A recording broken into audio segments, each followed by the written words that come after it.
আপনারা দেখছেন বাংলা এগিয়ে।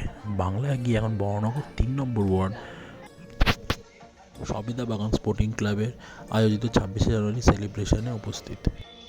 পতাকা উত্তোলন করলেন পৌর পরিষদ সদস্য রামকৃষ্ণ পাল ও উপস্থিত ছিলেন পৌরপিতা সুধাংশু। এই অনুষ্ঠানের মুখ্য আয়োজক সুভাষ গাইন।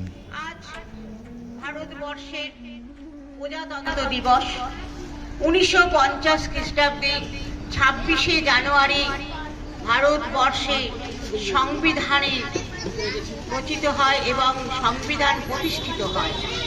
আজকে ভারতবর্ষের সংবিধান প্রতিষ্ঠিত দিবস এবং প্রজাতন্ত্র দিবস ও গণতন্ত্র দিবস হিসাবে আজকের এই দিনটি সারা ভারতবর্ষের মানুষ প্রতিপালিত করছে এবং আমরা সবেদা বাগান স্পোর্টিং ক্লাবের পক্ষ থেকে এই অঞ্চলের সকলকে আজ গণতন্ত্র দিবস এবং প্রজাতন্ত্র দিবসের শুভেচ্ছা এবং আন্তরিক অভিনন্দন জানাচ্ছি। আমাদের এখানে এসে উপস্থিত হয়েছেন আমাদের ৯ নম্বর ওয়ার্ডের পৌরপিতা এবং বড়নগর পৌরসভার পৌর পরিষদ শ্রী রামকৃষ্ণ পাল মহাশয় এবং বিশিষ্ট ব্যক্তিবর্গ। আমরা সকলকে সম্মান জানাই, প্রণাম জানাই। আপনারা জানেন ভারতবর্ষ স্বাধীনতা বিপ্লবের জন্য যারা আত্মবলিদান দিয়েছেন, সেই আত্মবলিদান যারা দিয়েছেন সবার কথা হয়তো ইতিহাসে লেখা নেই। আমরা প্রত্যেকটি মানুষকে আজকে শ্রদ্ধা জানাচ্ছি এবং পুষ্পাঞ্জলি নিবেদন করতে যাচ্ছি প্রত্যেকটি শহীদকে।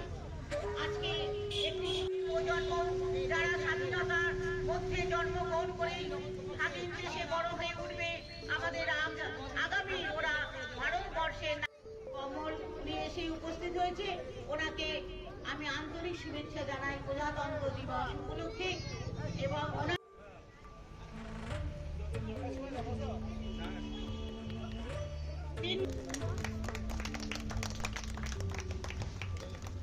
সবাই থাকো, সাইডটা সরে যাও দাদা, সাইডটা ঘুরে যাও, এদিকে ঘুরে যাও দাদা।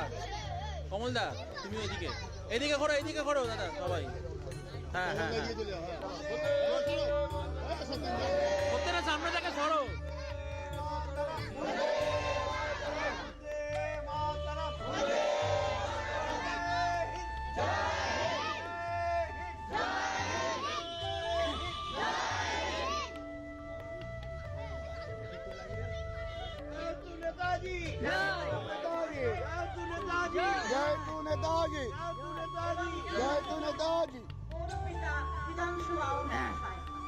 সবাই যাও। আজকের এই গণতন্ত্র দিবসে আমরা শ্রদ্ধা জানাচ্ছি বীর সৈনিক সুভাষ চন্দ্র বোসের প্রতিকৃতিতে মাল্যদান করে এবং পুষ্প নিবেদন সুভাষ গাইন মানববাণী পৌর সাইড হয়ে সকল সদস্যকে আন্তরিক অভিনন্দন। ধরো চাদরটা ধরো। এরপরে ব্যাচ দিয়ে সংবর্ধনা জানাচ্ছেন সুভাষ গাইন। জানাচ্ছে ৩ নম্বর ওয়ার্ডের পৌরপিতা সুধাংশু মহাশয়কে। সকলে একটু জোরে করতালি দেবেন।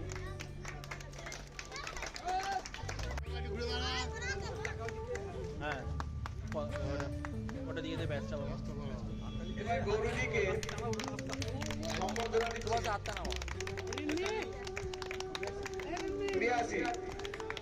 গৌরীজিকে সম্বর্ধনা দিচ্ছেন 83 ক্লাবেরই সদস্য ও সদস্যা তাপসী আন্তরিক অভিনন্দন জানাচ্ছি সবেদা বাগান ক্লাবের পক্ষ থেকে। ওনাকে সম্বোধন জানাচ্ছে সবেদা বাগান স্পোর্টিং ক্লাবের পক্ষ থেকে সংবর্ধনা সভা চলছে।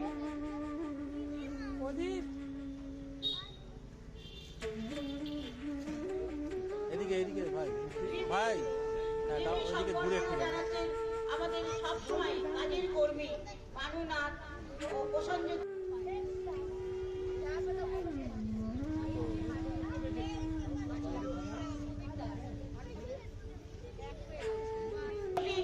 পক্ষ থেকে সংবর্ধনা সভা চলছে ৭৬তম প্রজাতন্ত্র দিবস। মাননাথকে এখানে আহ্বান করা হচ্ছে। মাননাথ টেবিল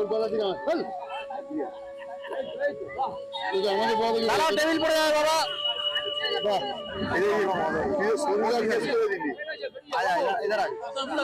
আমাদের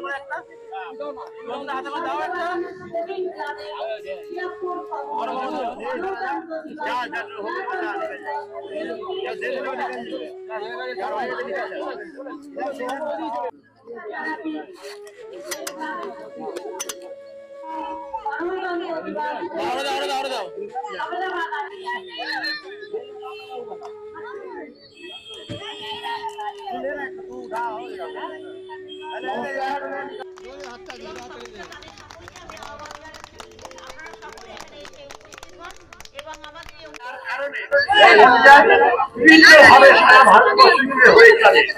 আজকে আমরা সংবিধানের দিবসে বাবা সাহেব আম্বেদকরকে স্মরণ করতে আমাদের সকলের উচিত এই সংবিধানকে মান্যতা দিয়ে অন্যায় অপরাধ যেগুলো হয় প্রশাসন যেন কঠোর হাতে সেগুলো রুখে দাঁড়ায়, কঠোর হাতে সংবিধানের যে আইনের প্রয়োগ করে তাহলেই।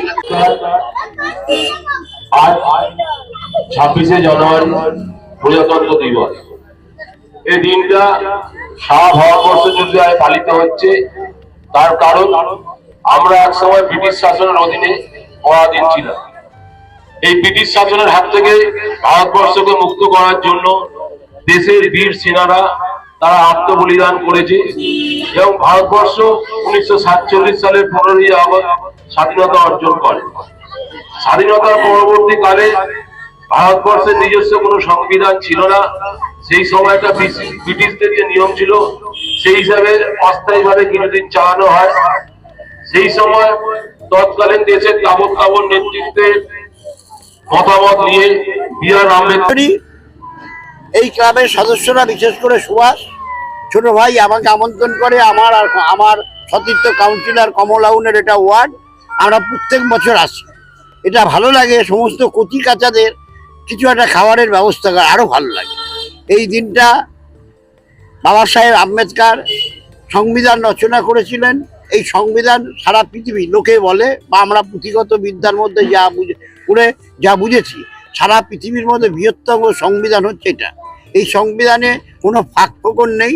ফাঁক ফোকর যে এটাকে সরিয়ে দিয়ে কিছু করতে যাবে সে কিন্তু সেই জায়গায় আঘাত পাবে বা প্রশাসন সেটা কঠোর হাতে সেগুলো দেখবে। এই সংবিধানে সেটাই আছে। আজকের এই দিনটা আমরা শুধু বাংলার মানুষ নয়, সারা ভারতবর্ষের মানুষ থেকে আরম্ভ করে সরকারি বেসরকারি সমস্ত সংস্থায় এই দিনটি পালিত হয়। আজকে যাতে সংবিধান সুরক্ষিত থাকে, ভারতবর্ষের মানচিত্র যাতে সুরক্ষিত থাকে, সবাই যাতে ভারতবর্ষের মানুষ আবাল বৃদ্ধা বনিতা দলমত নির্বিশেষে, জাতি ধর্ম নির্বিশেষে সবাই যাতে ভালো থাকে, এটাই আজকের দিনে আমাদের সকলের কাছে কাম্য। আমি সবাইকে, ক্লাবের সকল সদস্যদের ধন্যবাদ জানিয়ে আমি আমার ক্ষুদ্র বক্তব্য রাখলাম। নমস্কার। 26শে জানুয়ারি আজকে সারা ভারতবর্ষ জুড়েই পালিত হচ্ছে। সবেদাবাগান স্পোর্টিং ক্লাবের উদ্যোগে এইটা আমাদের 3 নম্বর ওয়ার্ডের মধ্যেই পড়ে। এটা সুভাষ গায়নের নেতৃত্বে এইটা কয়েক বছর ধরেই পালিত হয়ে আসছে। এই সংবিধানের প্রতি শ্রদ্ধা জানিয়ে সুভাষ যে আয়োজনটা করে, কারণ সংবিধানের অনেকেই অনেক কিছু জানে না, তাদেরকে একটু সংবিধান সম্বন্ধে সচেতন করার জন্য, ছোট বড় বয়স সবাইকেই জানানোর জন্য আজকে এই অনুষ্ঠানটা আয়োজন করে। কারণ সংবিধান একটা ছেলে খেলার জিনিস নয়। কারণ একটা সময় আমরা পরাধীন ছিলাম, এবং সংবিধানের প্রতি শ্রদ্ধা জানিয়ে এই দিনটা পালন করা হয়, যাতে আমরা কোনো রকম অন্যায় অপরাধমূলক কাজ না করতে পারি, সবাই আমরা সংবিধানকে মেনে চলতে পারি। তার জন্য এটা বলা, কারণ কেউ যদি কোনো রকম অপরাধ করে তাহলে সংবিধান তার কঠোরতম আইন প্রয়োগ করে তাকে সাজাপ্রাপ্ত করবে। এইটাই হচ্ছে সংবিধানের নিয়ম। এবং একটা সময় আমাদের ব্রিটিশের আমলে যে আমরা পরাধীন ছিলাম, সেই সময়টা আমাদের নিজস্ব কোনো সংবিধান ছিল না। পরবর্তীকালে যখন 47 সালে ভারত সরকার ভারতবর্ষ স্বাধীনতা লাভ করে, সেই সময় আম্বেদকরকে দায়িত্ব দেওয়া হয় ভারতবর্ষের সংবিধান রচনা করার জন্য। তিনি তার ভারতবর্ষের পরিস্থিতি অনুযায়ী ভারতবর্ষ একটা অখণ্ড দেশ এবং ধর্মনিরপেক্ষ দেশ সংবিধানে স্বীকৃতি দেওয়া আছে। এইভাবেই আমরা এগিয়ে চলেছি, আগামী দিনেও যাতে এগিয়ে যেতে পারি এটাই আমাদের প্রত্যেককে বোঝানো এবং নিজেদের দায়িত্ব দাদা বলেছে আমাদের ক্লাবে যেইটুখানি মানে সবসময় অর্গানাইজটা করার চেষ্টা করি। আমার ওয়ার্ডের প্রিয় নেতা সদ্যসভায় নির্বাচিত হয়েছেন কমলদা, ডাকি আসে সবসময় যায় এবং সহযোগিতা করে। আমি আগামী দিনে চাইছি যে আরো একটু বড় করে হোক, আরো ভালো কাজ করি। আর মমতা ব্যানার্জির প্রতিদ্বন্দ্বী ব্যক্তি, মমতা ব্যানার্জির সৈনিক সবাই, দাদাও কমলদা মামাটি মানুষের সৈনিক কাজ করে। আমি পার্টির, দাদা তো নির্বাচিত কাউন্সিলর আছে, দাদা থাকবেনই, যখন ডাকি তখন আসে। আর ওনার ওয়ার্ডে বিশেষ করে 3 নম্বর ওয়ার্ডের উনি খুবই আজ থেকে না আজকে 20 বছর ধরে উনি আছেন। আমরা ওনার সঙ্গে আছি, দাদার সঙ্গে আছি, সবসময় কাজ করি, কাজ করার চেষ্টাও করি। আর আমাদেরকে নির্দেশ যেভাবে তো সেই নির্দেশ, যে আমরা কোনোদিন অনিয়মে কাজ করি না বা কোনো খারাপ কাজের দিকে আমরা লিপ্ত হই না, সবসময় ভালো কাজই চেষ্টা করি। উনিও খোঁজ খবর নিয়ে দেখেন যে আমি ভালো কাজেই লিপ্ত থাকি, দাদাও তাই, যে খারাপ কাজ কোনোদিন, ভালো কাজ করি আমি সবসময় পাশে আছি। আমি সবসময় ভালো কাজ করার চেষ্টা করি আর ভালো কাজই লিখতে পারে সবাই। যখন যারা আছে মারা বোনরা আমার দিদিরা সবসময় যখন ডাকি তখন, ফলে ক্লাবটাতে আমরা যেইটুখানি পারি সবসময় ভালো কাজ করি। আপনি আপনার মিডিয়ার মাধ্যমে, দাদার মাধ্যমে এইটুক বললাম, এইটুক আমার শেষ। বাকিটা আপনার ভালো নামটা? আমার ভালো একটাই নাম সুভাষ গায়।